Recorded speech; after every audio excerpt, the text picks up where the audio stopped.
دموعي سبيل مريح تنهدى يا صاحي كي تستريح.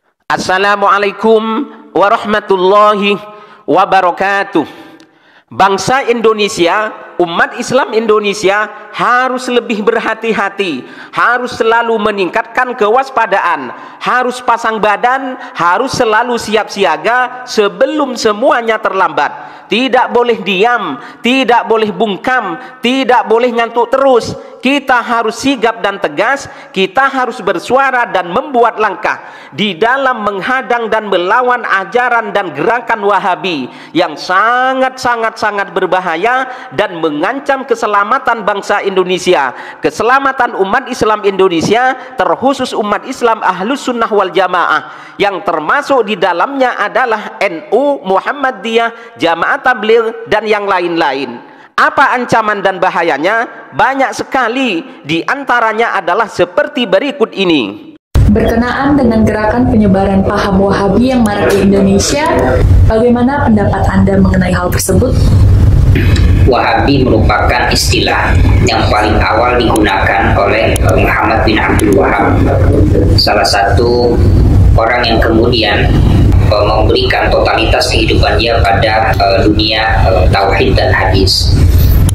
Tetapi beriring waktu, Wahabi kemudian tercemar disebabkan beberapa oknum di kelompok internal mereka melakukan tindakan-tindakan negatif seperti saling mengkafirkan dan saling membunuh. Karena faktor itulah kemudian istilah Salafi menjadi rebranding daripada Wahabi itu sendiri. Artinya Salafi dan Wahabi adalah satu kelompok, tetapi hanya berbeda dengan penyebutan saja. Di lain itu ada istilah lain selain Wahabi dan juga Salafi. Ya, ada juga namanya ahlul athar, yaitu orang-orang yang mencintai jejak-jejak para sahabat, jejak-jejak para tabi'in dan tabi'in. Nah, untuk itu Salafi Wahabi, khususnya para akademisi di Indonesia kerap menggabungkan keduanya, yaitu Salafi Wahabi. Nah, Salafi Wahabi ini adalah sebuah gerakan, yaitu pemurnian. Mereka menganggap dirinya murni, tetapi sebenarnya tidak murni juga. Karena apa? Mereka mengajak kita kembali kepada gerakan terdahulu, sedangkan tokoh-tokoh dan gagasan mereka adalah gagasan terbelakang, gagasan modern, kontemporer. Nah, mereka ini juga terpecah belah menjadi 3 faksi, 3 varian. Ada namanya Salafi Hijazi. Salafi Hijazi ini adalah kelompok di internal Salafi Wahabi yang hanya berbicara tentang pemurnian akidah. Kemudian mereka tidak ingin berbicara tentang hal-hal atau berita-berita terkait dengan politik dan kenegaraan. Jadi mereka hanya berkutat di isu akidah, kemudian tahayul, bid'ah, kemudian juga terkait ibadah-ibadah lainnya. Yang kedua Salafi Haroki. Nah, di samping dia memurnikan akidah dan juga ibadah, dia juga berbicara tentang politik. Namanya juga Haroki. Haroki itu adalah pergerakan, dia gerak maju kadang gerak mundur. Nah, makanya kelompok ini disebut dengan kelompok Haroki. Dan yang ketiga ada namanya Salafi Jihadi. Nah, Salafi Jihadi ini tidak saja mengajukan tema terkait pemurnian akidah, kemudian ibadah dan juga politik. Mereka setuju terhadap penggunaan kekerasan melalui namanya pembunuhan. Jadi tiganya ini adalah lahir dari satu kelompok tetapi memiliki gerak yang berbeda-beda, tetapi mereka memiliki satu kesamaan yang namanya manhaj takfiri. Tidak menerima kesalahan pada diri mereka sendiri dan tidak menerima kebenaran pada diri orang lain. Apakah memang Wahabi itu menjadi ideologi yang banyak mengikuti di Indonesia, dan apa bedanya dengan Salafi Wahabi takfiri? Di Indonesia ini utamanya kalau kita berbicara sejarah secara ringkas, mulai marak ketika misalnya salah satu kampus ya namanya Lipia itu ada di Indonesia, walaupun embrio pembuahannya itu sudah ada sejak Imam Bonjol di Sumatera. Tetapi tumbuh kembangnya semakin masif ketika Libya dibiayai oleh Arab Saudi untuk membuat kaderisasi di semua daerah-daerah yang ada di Indonesia. Nah, dan mereka yang masuk ke kampus itu adalah yang saya sebutkan di awal dengan Salafi Hijazi. Mereka hanya berbicara di tataran akidah. Nah, apa yang saya sebut dengan mereka merasuki ke semua lini termasuk di internal pemerintahan adalah bahwa mereka ini berpenampilan seakan-akan sangat nasionalis, sangat Pancasilais, tetapi mereka memiliki embrio yang jarang orang tahu yang disebut dengan manhaj takfiri. Manhaj takfiri itu adalah mudah mengkafirkan orang lain yang berbeda dengan kelompoknya atau pemahamannya.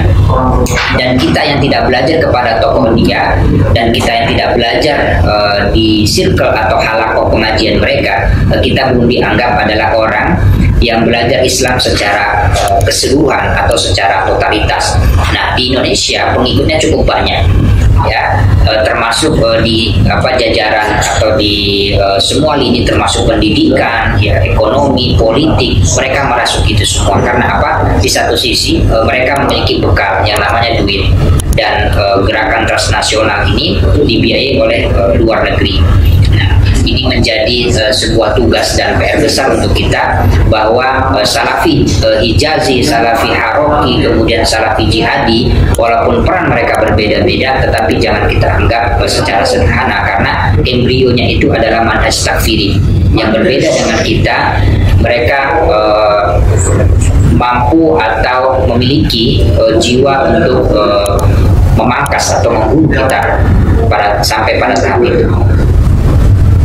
Apa yang harus dilakukan oleh kita semua untuk menghadapi ancaman Wahabi? Yang perlu kita lakukan dalam upaya meminimalisir atau menghilangkan gerakan Wahabi adalah pemerintah harus melakukan tindakan tegas. Di semua kementerian, di semua lini dan institusi pemerintahan tidak boleh ada namanya orang yang berafiliasi dengan kelompok Salafi dan Wahabi, dan ini sudah dilakukan di negara-negara di luar negeri, tinggal Indonesia saja. Nah, walaupun kita tidak lebih dulu, tetapi jangan sampai kita terlambat sebagaimana Hizbut Tahrir Indonesia. Jangan sampai kita tidak melakukannya sama sekali. Dan salah satu harapan saya adalah pemerintah harus tegas, khususnya di internal kepemerintahan dulu. Siapapun yang berafiliasi dengan Salafi Wahabi harus dikeluarkan. Artinya kita harus bersih-bersih. Salafi Wahabi ini khususnya di Indonesia adalah sebuah gerakan dakwah yang mereka bisa berjubah putih, tetapi orang kerap terkelabui karena kita itu kerap melihat orang dari sisi luarnya saja.